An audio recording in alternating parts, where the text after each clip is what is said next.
तो ताजिया मरने वालों के यहाँ क्या आता है, तो अब ये ताजिया क्यों बनाते हो? इमाम अहले सुन्नत आला हज़रत सरकार इमाम अहमद रज़ा ने जो वज़ाहत फरमाई है, जिसको बनाने की इजाजत दी, बस इतनी सी कंडीशन, जैसे काबा का नक्शा है, जैसे गुंबदे खजरा का नक्शा है, इमाम सरकार हुसैन के रोजे का हूबहू नक्शा, इसे बना के तस्वीर खींच करके या बना करके अपने घर में सजा के रख लो, बस इतना ही इसकी असल है।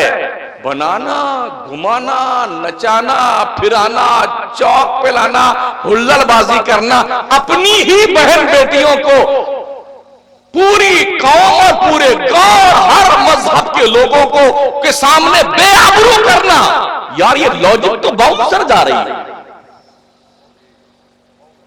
इस पागलपन का क्या इलाज है, इस जुनून का क्या इलाज है, मुझे बताओ पूरे जुरई के लोग। क्या सीना क्यों पीटते हो? एक दिन हरम शरीफ में हम बैठे हुए थे, गालिबन 2002 की बात है, तो ईरान का पूरा वफ्द आया, वो भी आए, तो एक खड़ा हो जाता है बीच में और 150 बैठे होते हैं, वो पता नहीं क्या पढ़ता है, जैसे एक शेर पढ़ता ना तो पूरे से कमीन कहीं ये खबीस। आधा घंटा हम ये तमाशा देखते रहे, यकीन मानिए वल्लाह, यकीन मानिए आधे घंटे के बाद जब हमने गौर, बाप भी होता ना तो भागता वहां से। हाँ, करबला में होते ये करते वो करते, अपने झगड़े सुलटा नहीं पाते बेटे। 1400 साल पहले जाते हैं कि हजरत अली में हजरत अमीर मुआविया में जंग क्यों हुई थी, वो फैसला करते हैं। हजरत अली में और हजरत आयशा में जंग क्यों हुई थी, फैसला वो करने के लिए बहुत उत्सुक है जो अपने भाइयों का फैसला नहीं कर पाता है।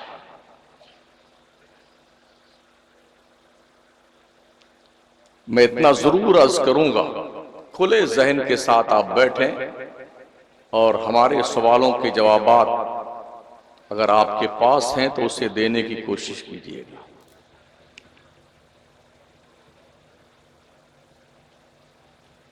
अल्लाह करीम ने इरशाद फरमाया, वकुल्लुम वअदल्लाहुल हुस्ना, अल्लाह ने हर सहाबी से जन्नत का वादा फरमाया है।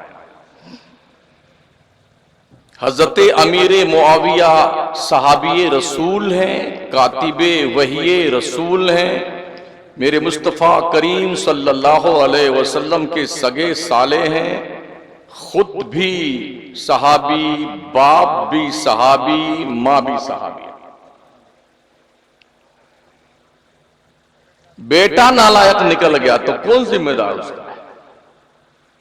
एक बाप के 5 बेटे होते हैं, पांचों बराबर होते हैं, ये पांचों उंगलियां बराबर हैं। कोई बदमाश निकल जाता है, कोई वफादार निकलता है, कोई दोनों के बीच में रहता है, कोई एकदम अलग रहता है, कोई एकदम ठीक ठाक रहता है, अलग अलग। तो बड़ी अमीर मुआविया ने जो है यजीद को खलीफा क्यों बनाया, तो इसकी सारी जिम्मेदारी हजरत अमीर मुआविया की है। जो करबला में जो कुछ हुआ वो हजरत अमीर मुआविया उसके जिम्मेदार। मैं आपसे कहना चाहूंगा, हजरत रसूल गिरामी वकार का फरमान आली शान मफहूम हदीस, आका फरमाते, मेरा एक नवासा, एक शहजादा मुसलमानों के 2 गिरोह में, बड़े गिरोह में सुलह करवाए, उनका नाम हसन मुज्तबा है। हुजूर ने मुसलमानों के 2 बड़े गिरोह कहा, यानी कि हजरत अमीर मुआविया भी मुसलमानों का गिरोह है, उनके साथ में जो लोग हैं, और इमाम हसन के साथ जो लोग थे वो भी बड़ा गिरोह था मुसलमानों का। दोनों मुसलमान थे, दोनों हक पर थे। अगर हजरत अमीर मुआविया यजीद को खलीफा अपना जानशीन बनाने की बुनियाद पर मुजरिम हैं, तो इमाम हसन मुज्तबा ने खिलाफत 6 महीना संभालने के बाद हजरत अमीरे मुआविया के हवाले कर दिया कि इसे आप संभालिए, तो अब आप क्या कहेंगे कि ये सारी जिम्मेदारी तो इमाम हसन की है?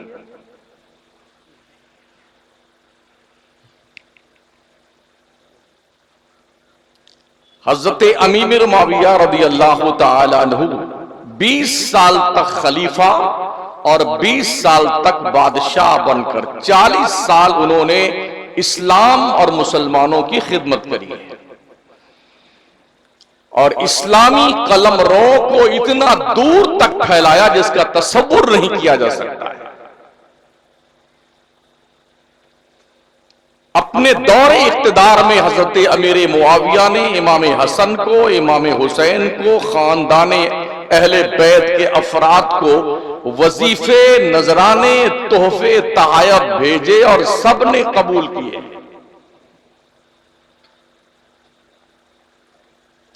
तो उनके यहां तो कोई मामला नहीं था। 1400 साल के बाद लोग जागे हैं फैसला करने के लिए। कुछ वो लोग भी हैं जो सैयद कहे जाते थे, कहे जाते हैं, उनके चेहरों पर कुछ पर्दे पड़े हुए थे, मगर गुज़िश्ता कुछ सालों से वो नकाब उतर गई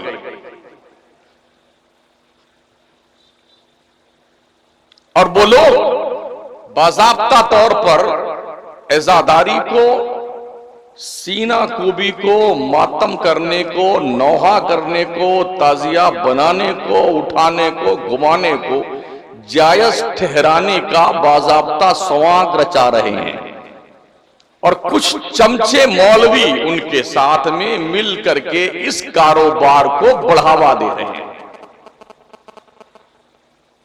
मैं आपसे पूछना चाहता हूं, करबला का वाकया हुए तकरीबन 1350 साल का जमाना गुजर रहा है। 1350 साल का जमाना गुजरने के बाद आज आपको याद आई है कि इमाम हुसैन के गम में सीना पीटना चाहिए? आज आपको याद आई है कि उनके लिए ताजिए उठाने चाहिए? सबसे ज्यादा गम तो घर वालों को होना चाहिए था ना। तन्हा इमाम ज़ैनुल आबिदीन करबला से लौटे थे मदीना बच करके, जिनकी शहादत नहीं हुई थी। मदीना आने के बाद तकरीबन 40 साल से ज्यादा वो बकायदे हयात रहे। जिंदगी में कभी एक बार भी ना उन्होंने ताजिया बनाया, न ढोल बजाया, न सीना पीटा। ये क्या कहते हैं, अरे हमें बहुत तकलीफ है करबला से। जिसके घर में सारा मामला हुआ, क्या उनको तकलीफ नहीं थी? आज तुमको ज्यादा तकलीफ है, तुम ढोल पीटते हो। दूसरी बात, अगर आपके वालिद का इंतकाल हो जाए, मां का इंतकाल हो जाए, बाप का इंतकाल हो जाए, तो क्या आप यही काम करेंगे? तीजा, 10वां, 20वां, बरसी, 40वां जब जब ये आए ना, तो बजाय कुछ करने के लेके ढोल बैठ जाओ अपने दरवाजे के सामने और दिन भर पीटो। जब गांव के लोग पूछे क्या हुआ, तो बोले आज के 10 साल पहले मेरे अब्बा मरे थे, उनकी मोहब्बत में है ताशा बजा रहे हैं, ढोल बजा रहे हैं। ऐसा करोगे? अगर ऐसा नहीं करोगे, मूर्ख लोगों, अक्ल से पैदल लोगों, मुझे जवाब दो। अहले बैत मुस्तफा के अफराद जब करबला में शहीद किए गए हैं, क्या दुश्मनी तुम्हारी है? बजाय उनके नाम इसाले सवाब करने के, वो दिन आता है तो तुम ढोल बजाते हो। हया नहीं आती तुमको? तुम्हारी खैरतें मर गई है, शर्म और खैरत के जरा से तुम्हारे निकल गए। तुम्हारे पास क्या प्रूफ इसका है? अगर तुम उन्हें मुर्दा मानते हो, तो क्या मरे हुए लोगों के ऐसे दिनों के मौकों पे ढोल बजाना इंसानियत और शराफत के दायरे में आता है? और अगर नहीं, और यकीनन नहीं, तो मुझे बताइए, ना तो वो मरे हुए लोग हैं, कुरान उनकी जिंदगी की गारंटी देता है, अल्लाह की राह में जो कत्ल किए जाएं उन्हें मुर्दा मत कहना, बल्कि वो जिंदा है, उनकी जिंदगी तुम समझ नहीं सकते हो। कुरान फरमाता है तुम अल्लाह की राह में कत्ल किए जाने वाले लोगों को मुर्दा सोचना भी मत, बल्कि वो जिंदा है, अल्लाह उन्हें रोजी अता फरमाता है। जब अल्लाह ने उनके जिंदगी की गारंटी दी है, जमानत दी है, ये मरे नहीं है, जिंदा है, तो जिंदा लोगों का मातम करना ये कौन से अक्लमंदी की दलील है? जिंदा लोगों के लिए ढोल पीटना ये कौन से अक्लमंदी की दलील है? जिंदा लोगों का मरसिया पढ़ना और समाग रचाना और ताजिया बनाना, घुमाना गली कूचे में, और उसको अल्लम बल्लम के साथ जो है 7वीं मुहर्रम को चौक पे लाना और फिर जनाब 10वीं मुहर्रम तक लेत्तरे की धेत्तरे की मचाना, ये कौन सी शराफत है? इस बार बाज़ाब्ता तौर पर कुछ दोस्तों ने, जानते हो, खलीफा बुर्ज जैसा ताजिया बनाया, जरा देखा ना? क्या करबला के लोगों ने कुर्बानियां इसी तुम्हारी हिमाकत के लिए दी थी कि तुम ज़हनी अय्याशियों के शिकार हो जाओ? क्या उनके खून इतने सस्ते थे? कुछ लोगों ने बनाया था अंतरिक्ष में जाने वाला जो यान नहीं होता है, वो बनाया था, उस मॉडल का ताजिया। कुछ लोगों ने बनाया था रावण की तस्वीर का ताजिया। कुछ तस्वीरें ऐसी दिखी कि ताजिया के साथ कई कई बुतों और मूर्तियों की तस्वीरें थी लगी हुई। एक पीर साहब को देखा, वो ताजिया के पास गए, खड़े रहे कुछ देर और लगे रोने।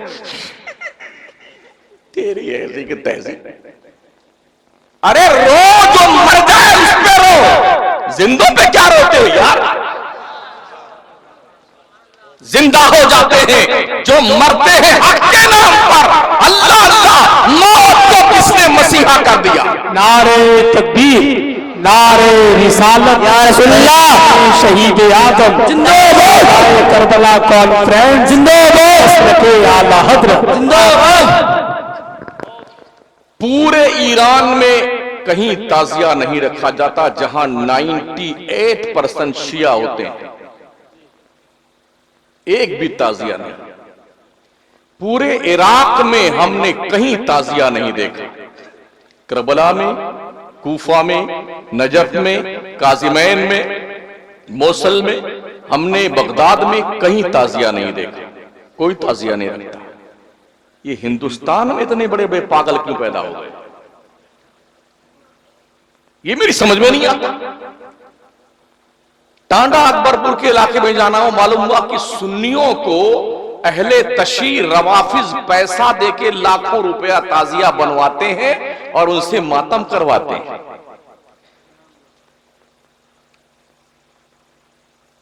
क्या हमारी अकल इतनी जो है खत्म हो गई है, चार्जिंग खत्म हो गई अकल की, इतना बुद्धि हमारी भ्रष्ट हो गई है, हमें यह शऊर नहीं रहा कि हम क्या कर रहे हैं और हमें क्या करना चाहिए। कुछ लोग आग पे चलते हैं ना, जिन मर्दूदों से जुम्मा नहीं पढ़ी जाती, बेटे आग पे चलते हैं। हाँ, खबीस कहीं की। 5 वक्ता नमाज पढ़ते मौत आती बदबख्तों को। किताबम मौकूता, रब्बे जुल जलाल ने मोमिनों पे नमाज वक्त की पाबंदी के साथ फर्ज की है। तुम्हें नमाज पढ़ना नहीं आता है? जिस नमाज के तहफ्फुज और बका के लिए करबला के मैदान कारिजार में अहले बैत मुस्तफा का 72 अफराद का काफिला जो शहीद हुआ इसी नमाज को बचाने के लिए, तुम्हें नमाज याद नहीं आती है? दीन के तहफ्फुज और बका के लिए कोई इक़दाम तुम्हें याद नहीं आता है? दीने मुस्तफा पे वक्त आ जाए तो क्या करना चाहिए ये सुझाई नहीं देता है।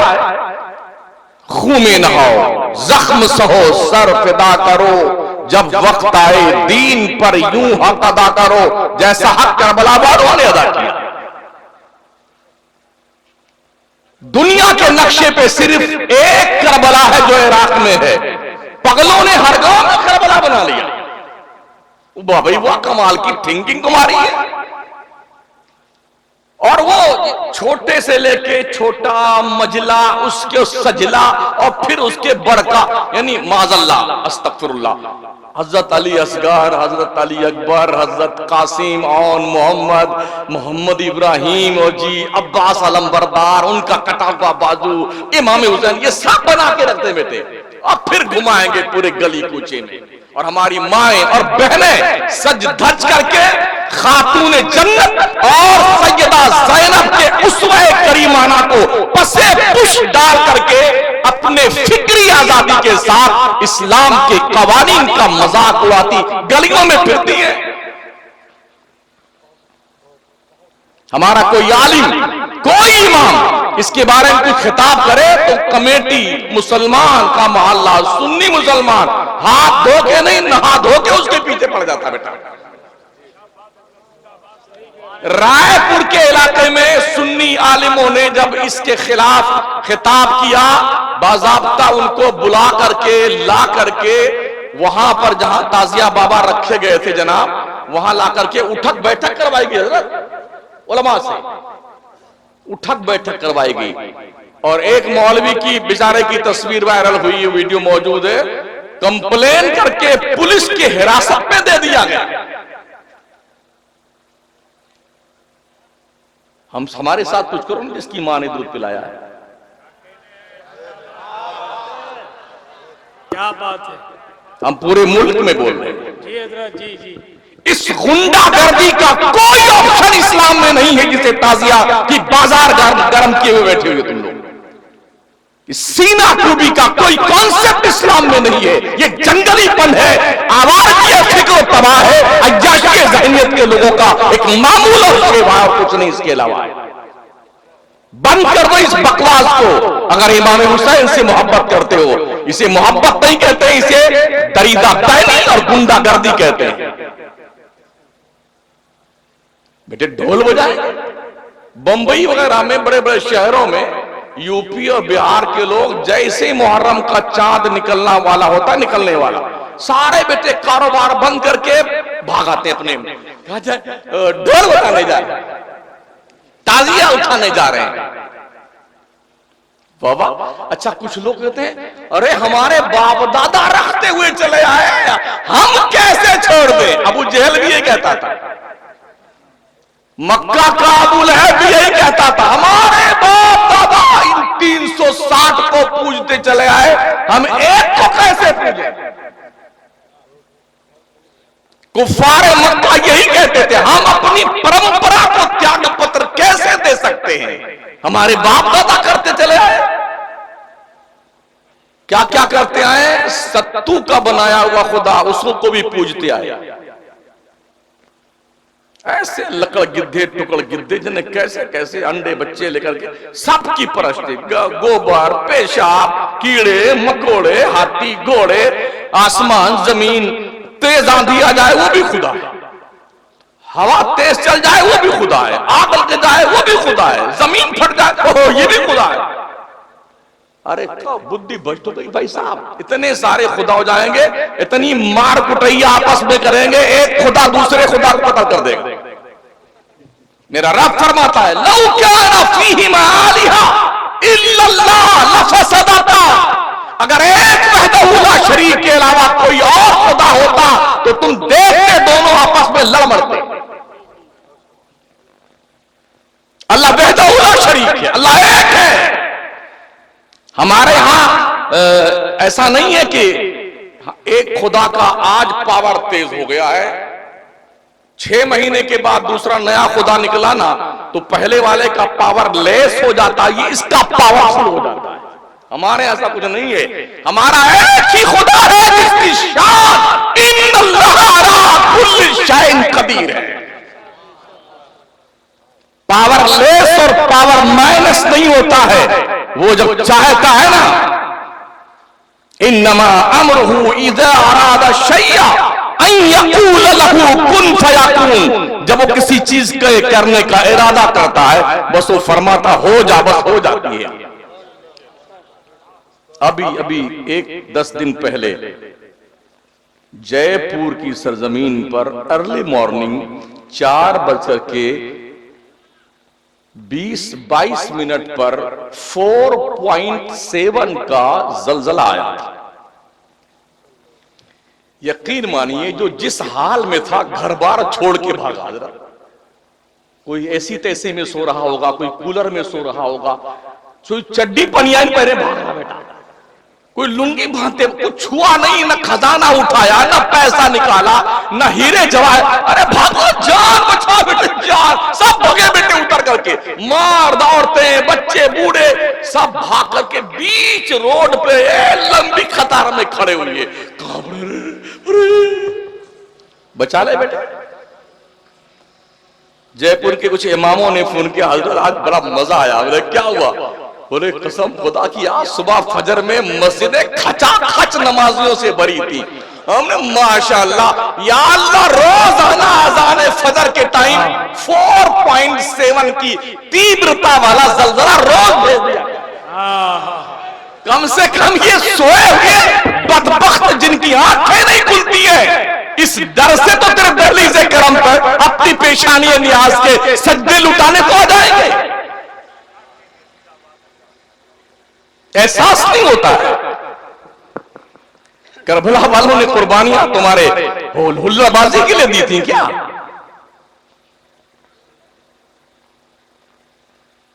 और प्यारे आका सल्लल्लाहु ताला अलैहि वसल्लम का कुछ लोग मन्नतें मानते, हमारी माएं बहनें भी। अरे किसी के अगर बच्चे पैदा होते मर जाते हैं ना, बोल अब की मन्नत मानते हैं, अगर बच्चा पैदा हुआ ना तो इसको इमाम हुसैन का फकीर बनाएंगे। अरे यार पूरी दुनिया का मुसलमान इमाम हुसैन का फकीर है, तुम क्या फकीर बनाओगे? हम उनके नाम के टुकड़े खाते हैं, उनके नाम के गुणगान करते हैं। हम अजली अबदी फकीर हैं सादात के, ये क्या फकीर बनाएंगे? तो उस फकीर कंडीशन क्या होती है? उसको स्पेशली ड्रेस पहनाया जाता है और एक कपड़ा हरा हरा उसको झोली बना के उसके गले में मंगता की तरह लटका दिया जाता है। वो 4-5 दिन तो खड़े खड़े हगता और मूदता है, जिसको पायक बोलते हैं। यही तो बोलते हैं सर। हाँ, ना बैठेगा ना लेटेगा, वो खड़ा ही रहेगा। जंगली कहीं का जानवर है, जानवर भी बैठता है भाई। एक ही जानवर है स्टैंडिंग में सारा काम करता है, इनकमिंग भी स्टैंडिंग में, आउटगोइंग भी स्टैंडिंग में, उसे गधा कहते हैं। एक ही जानवर। बेटे 4-4 दिन जो सोते नहीं है, लेटते नहीं, बैठते नहीं, हमने देखा है। हाँ, आंखों से देखा है। चलते जिस दिन ताजिया बाबा आते हैं ना चौक पर, तो इतना बड़ा उनके हाथ में मोरछल होता, वो कूदते रहते। जब बंदर नहीं कूदता है, ऐसे बंदरों की तरह कूदते हुए जाएंगे उस मोरछल को ताजा कर, या हुसैन, या हुसैन। अकल वकल है लोगों। जहां शिया भरा पड़ा हुआ है, कोई पायक नहीं बनता यार, कोई ताजिया नहीं रखता। तुम पगला गए सुन्नियों, पूरा गांव सुन्नी का, मगर साहब ताजिया बनाएंगे। अच्छा ये अलग बात है, बोले अगर ताजिया नहीं बनाएंगे तो हमारा लड़का मर जाएगा। अजब अजब दास्तानें इन्होंने बना रखी हैं। अगर ऐसा ना किया ऐसा हो जाएगा, ऐसा ना किया तो वैसा हो जाएगा। अच्छा जो आदमी ताजिया बनाता ही नहीं तो या रोज बनाए ताजिया, मरेगा नहीं वो। अगर ताजिया बनाने से कोई नहीं मरता है तो हम अलल ऐलान आज के जलसे में आपको हुक्म देते हैं, आप खूब ताजिया बनाइए, लेकिन पहले गारंटी दीजिए कि आप मरेंगे नहीं। ऐसे मरते हैं ना, खरबों रुपया दे करके टाइटन जहाज की जियारत करने जाते हैं, वही मर जाते हैं बेटे। 1970 के आसपास डूबा हुआ जहाज, उसको देखने के लिए अभी पिछले महीने में 5 खरबोपति गए थे। वो बढ़िया सी पनडुब्बी बनाया खरबों रुपए की, चलते उसकी जियारत करने के लिए। बेटे बैठ के गए, सब सुसज्जित था, किसी चीज की कोई कमी नहीं। जब उसके करीब कहीं आसपास पहुंचे होंगे कई हजार फीट नीचे समंदर के पानी के अंदर, तो मलकुल मौत ने कहा, आ जाओ बच्चू, अब तुम्हें भी लोग ढूंढने आए। 5 के 5 टपक गए बेटे, अरबों खरबों पति थे, मौत नहीं आई उनको। हमने देखा है हमारे नाना के गांव में जितने लोग ताजिया वाजिया रखते थे बचपन में ना, सब मरमुरा गए कमबख्त, एक को नहीं बचे। आइए जनाब आइए, एक भी नहीं बचा, मर सब मर गए। तब उनको याद आया यार ताजिया रखो चाहे ना रखो, मरना तो है ही, तो मत ही रखो साहब। हम भी तकरीबन 1 साल नहीं हो गए 35 साल से तकरीर करते हुए और ताजिया की मुखालफत करते हुए, ना हम मरे ना हमारी बीवी मरी ना हमारे बच्चे मरे। और मौत आएगी तो किसके बाप की मजाल है कि उसे रोक ले? उसका तो एक वक्त मुकर्रर, वलन युअख्खिरुल्लाहु नफ्सन इज़ा जाअ अजलुहा वल्लाहु खबीरुम बिमा तामलून। मौत आएगी तो अपने वक्त से ना एक सेकंड पहले आएगी ना एक सेकंड बाद में आएगी। अल्लाह तुम्हारे करतूत को जानता है, खबरदार है। इस गांव का नाम क्या है? ओ पूरे जुरई के लोगों, कान खोल के सुन लो, पूरे गांव के लोगों, ताजिया बनाना जो भी बनाया जा रहा है, इसका बनाना हराम हो नाजायज, इसका उठाना हराम हो नाजायज, इसके पास फातिहा पढ़ना हराम हो नाजायज। मौलविया कोई तकरीर करे तो 1 नंबर पेट पालू मौलवी है, वहां पर फातिहा देना नाजायज, वहां मन्नतें मानना नाजायज। इतनी सी असल है ताजिया की। पहली बात तो ये सुन लो, ताजिया ताजियत से बना है। ताजियत उसकी की जाती है जिसके यहां कोई मर जाए, उसकी ताजियत की जाती है। तो करबला वाले मरे नहीं, ये सुन लो, अल्लाह ने उनकी जिंदगी गारंटी दी। तो ताजियत माना क्या है भाई साहब? तो ताजिया मरने वालों के यहां क्या आता है? तो अब ये ताजिया क्यों बनाते हो? इमाम अहले सुन्नत आला हज़रत सरकार इमाम अहमद रज़ा ने जो वज़ाहत फरमाई है, जिसको बनाने की इजाजत दी, बस इतनी सी कंडीशन, जैसे काबा का नक्शा है, जैसे गुंबदे खजरा का नक्शा है, इमाम सरकार हुसैन के रोजे का हूबहू नक्शा, इसे बना के तस्वीर खींच करके या बना करके अपने घर में सजा के रख लो। बस इतना ही इसकी असल है। बनाना, घुमाना, नचाना, फिराना, चौक पे लाना, हुल्लड़बाजी करना, अपनी ही बहन बेटियों को पूरी कौम और पूरे गांव हर मजहब के लोगों को के सामने बेआबरू करना, यार ये लॉजिक तो बहुत सर जा रही है। इस पागलपन का क्या इलाज है? इस जुनून का क्या इलाज है? मुझे बताओ पूरे जुरई के लोग, क्या सीना क्यों पीटते हो? एक दिन हरम शरीफ में हम बैठे हुए थे, गालिबन 2002 की बात है। तो ईरान का पूरा वफ्द आया, वो भी आए, तो एक खड़ा हो जाता है बीच में और 150 बैठे होते हैं। वो पता नहीं क्या पढ़ता है, जैसे एक शेर पढ़ता ना तो पूरे से कमीन कहीं के खबीर। आधा घंटा हम ये तमाशा देखते रहे। यकीन मानिए वल्लाह, यकीन मानिए आधे घंटे के बाद जब हमने गौर से उनकी आंखें देखी, खुदा की कसम आंख में आंसू तो दूर की बात, कमबख्त पसीने में नहीं थी। यानी आधा घंटा मेहनत करने के बाद यक्को बूंद आंसू मरदूद के नहीं निकले। क्या जुनून का अर्ज आला ही को हमारी कौम के लोगों को।